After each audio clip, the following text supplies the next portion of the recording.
مرحباً بيكم يا أجمل أمهات في عالم زهرة.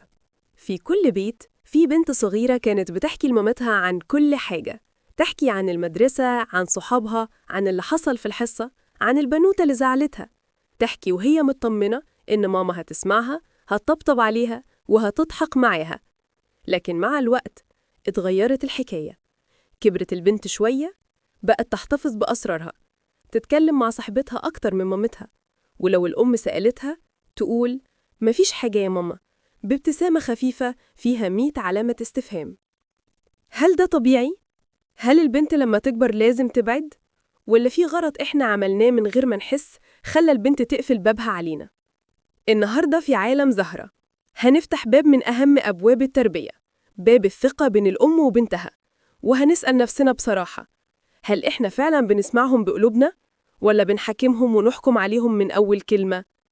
وهنشوف سوا إزاي الغلط الصغير في طريقة استماعنا أو ردنا ممكن يخلي بنتنا تبطل تحكي وتدور على حضن تاني يفهمها. استعدي معايا لحلقة صريحة صادقة، كلها حب ووعي ولمسة من حكايات الجدات اللي دايماً بتفكرنا إن التربية مش بالكلام، التربية بالعشرة والحنية. يا أمهات زهرة الحبيبات، تعالوا نفكر سوا بهدوء.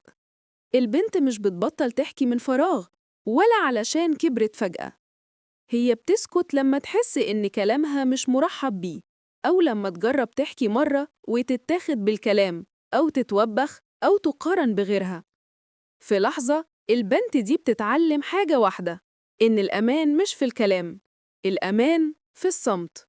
ومن هنا تبدأ المسافة تكبر.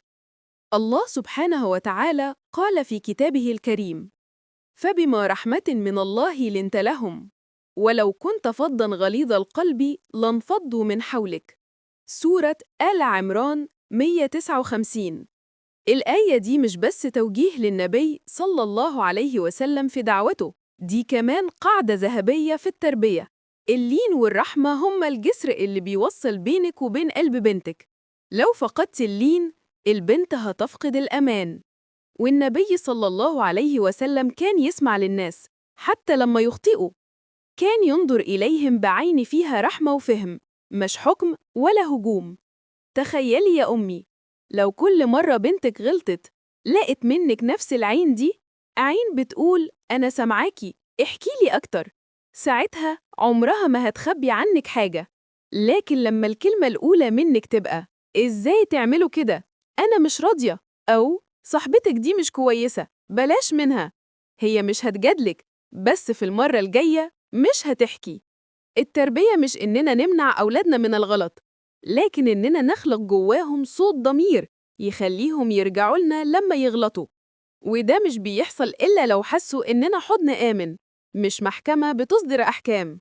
النبي صلى الله عليه وسلم قال: ليس الرفق في شيء إلا زانه، ولا نزع من شيء إلا شانه. رواه مسلم. شوفي الجمال في الحديث، يعني الرفق يجمل كل شيء، حتى الغضب، حتى الموقف الصعب. والأسوأ مهما كانت نيتك طيبة بتشوه الموقف وتشوه العلاقة. يا أمهات، البنات مش محتاجين أم مثالية، لكن محتاجين أم صديقة قريبة، تسمع أكتر ما تتكلم. البنت اللي بتسمع من صاحبتها أكتر ما بتحكي لمامتها دي مش بنت عنيدة ولا مغرورة، دي بس بنت فقدت الأذن اللي كانت تسمعها بحب. كل مرة بنتك تيجي تحكي اعتبريها هدية، هدية من ربنا علشان يقولك لسه بابها مفتوح ليكي، حافظي عليه، ما تسديش الباب بكلمة فيها لوم أو خوف. وزي ما متعودين يا حبايبي، دايماً بيجي الوقت اللي نحكي فيه حكايات ست الجميلة اللي كانت دايماً بتختم بيها كلامها بعبرة وموعظة تفضل محفورة في القلب. والمتابعات دايماً بيقولولي زهرة، احكيلنا من حكايات ست القديمة، بنحس كأننا عايشينها. تعالوا نسمع سوا 3 حكايات من نور قلبها. الحكاية الأولى، سر الصحبة. تحكي ستي وتقول: كان في بنت صغيرة اسمها ليلى، كانت بتحب أصحابها جداً، لكن أمها كانت دايماً تشك فيهم. كل ما ليلى تضحك أو تتكلم في التليفون أمها تقول: أنت بتخبي إيه؟ أنت ليه بتضحكي كده؟ البنت بدأت تخاف وسكتت وبطلت تحكي أي حاجة. وفي يوم حصل إن صاحبتها وقعت في مشكلة كبيرة، وليلى كانت محتاجة تحكي لمامتها تساعدها، لكنها قالت في نفسها: ما هو ماما هتزعقلي وتقول أنت ليه معاها أصلاً. فضلت ليلى ساكتة والمشكلة كبرت، والماما ندمت لما عرفت متأخر. ساعتها ستي كانت تقول: اللي بيقفل باب الكلام على ولاده بيخليهم يدوروا على باب تاني يفتح لهم، حتى لو كان باب خطر. الحكاية التانية، أم هالة وسر الرسالة. تحكي ستي إن أم هالة كانت دايماً تفتش في شنطة بنتها وتدور في موبايلها من غير إذنها، وتقول: أنا بخاف عليها ومصلحتها عندي. لكن اللي حصل إن البنت لما اتكسرت ثقتها بدأت تخبي كل حاجة، حتى لما جاتها لها رسالة من صاحبتها بتطلب مساعدة، خافت توريها لأمها لأنها خلاص ما بقتش حاسة بالأمان. ستي كانت تقول وقتها: الخوف مش دايماً بيحمي، أوقات بيكسر الجناح اللي كنا عايزين نطير بيه. الحكاية التالتة، صاحبتها اللي غلطت. تحكي ستي عن بنت اسمها ندى، كانت صاحبتها قلدت بنت تانية في تصرف غلط، ولما ندى شافتها راحت تحكي لمامتها بكل براءة، لكن الأم بدل ما تحتويها وتسمعها بهدوء فضلت تصرخ وتقول: انت ازاي تمشي مع بنات كده؟ أنا مش عايزة أشوفهم تاني. ومن يومها ندى اتعلمت إنها تسكت وتخبي. ستي كانت دايماً تقول: البنت لما تحكي غلط غيرها بتكون بتستأذن في طريق الصح، لكن لما نكتمها بنرميها لوحدها في طريق الغلط. شفتوا يا حبيباتي؟ كل بنت محتاجة حضن يسمع قبل ما يحكم، ويطبطب قبل ما يعلم. حكايات ستي كانت دايماً فيها الدرس الكبير: خلي بنتك تحكيلك حتى لو حكتلك حاجة وجعتك، لأن وجع الصراحة أهون 1000 مرة من وجع البعد والكتمان. يا كل أم بتسمعني دلوقتي، قبل ما نرفع إيدينا وندعي سوا، خليني أقولك كلمتين من القلب.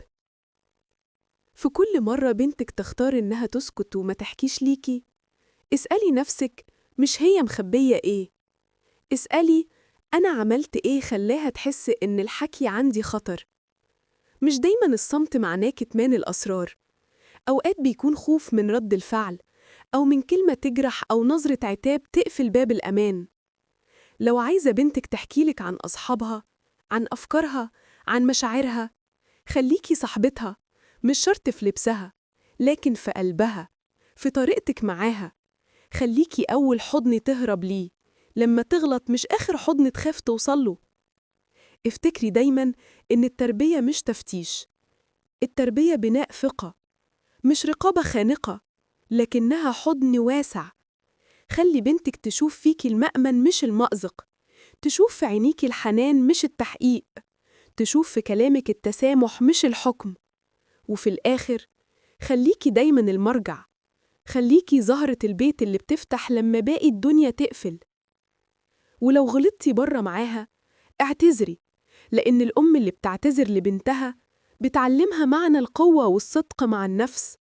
يا أمهات، التربية مش معركة، دي رحلة حب طويلة، فيها تعب وفيها خوف، لكن نهايتها دايماً تكون في حضنكم.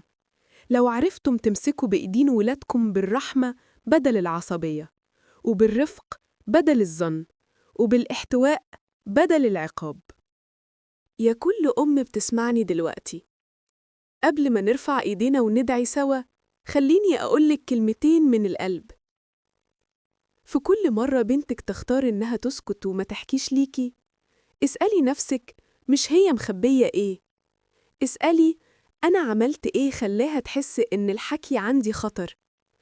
مش دايماً الصمت معناه كتمان الأسرار، أوقات بيكون خوف من رد الفعل، أو من كلمة تجرح أو نظرة عتاب تقفل باب الأمان. لو عايزة بنتك تحكيلك عن أصحابها، عن أفكارها، عن مشاعرها، خليكي صاحبتها، مش شرط في لبسها، لكن في قلبها، في طريقتك معاها. خليكي أول حضن تهرب ليه، لما تغلط مش آخر حضن تخاف توصله. افتكري دايماً إن التربية مش تفتيش، التربية بناء ثقة، مش رقابة خانقة، لكنها حضن واسع. خلي بنتك تشوف فيكي المأمن مش المأزق، تشوف في عينيكي الحنان مش التحقيق، تشوف في كلامك التسامح مش الحكم. وفي الآخر خليكي دايما المرجع، خليكي زهرة البيت اللي بتفتح لما باقي الدنيا تقفل.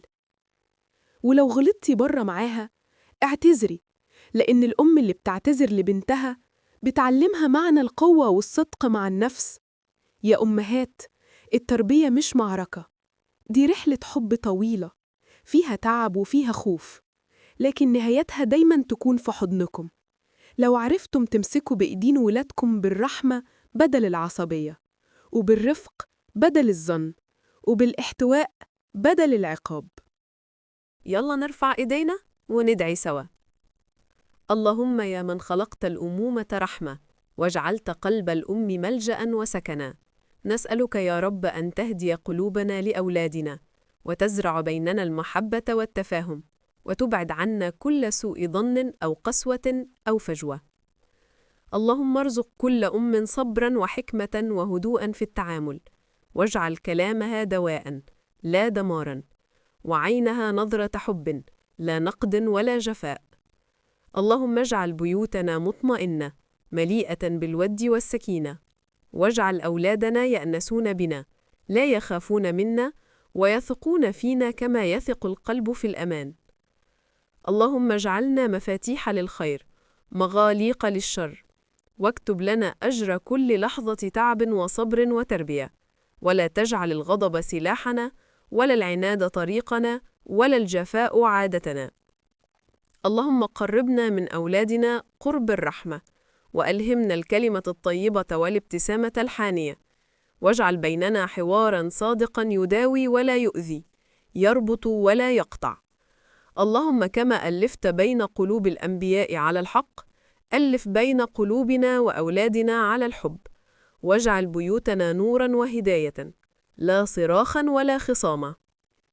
اللهم احفظ أبناءنا من رفقة السوء، واصرف عنهم طريق الضلال، وارزقهم أصدقاء صالحين يحبونهم فيك ويعينونهم على الخير. اللهم إن كنا قصونا يوما أو غفلنا ساعة فاغفر لنا، وبدل أثر تلك القسوة رحمة في قلوبهم، وأعدنا إليهم برفقك كما ترد الأم رضيعها إلى حضنها. اللهم اجعلنا قدوة طيبة وذكرى جميلة وسندا دائما لأولادنا، ولا تجعلهم يوما يهربون منا أو يخفون عنا أسرارهم، بل اجعلنا لهم وطنا يسمع وقلبا يحتوي وكتفا يأوي. يا رب اجعل بيننا وبينهم جسر محبة لا يهدم، وزرع تفاهم لا ييبس، وعهد صدق لا ينقطع. اللهم آمين. لو الدعاء لمس قلبك ما تنسيش تعملي إعجاب واشتراك في القناة عشان توصلك كل الحلقات الجديدة من زهرة للتربية والأسرة السعيدة، ولنكمل سوا رحلتنا الجميلة في تربية أولادنا بحب ووعي ونور.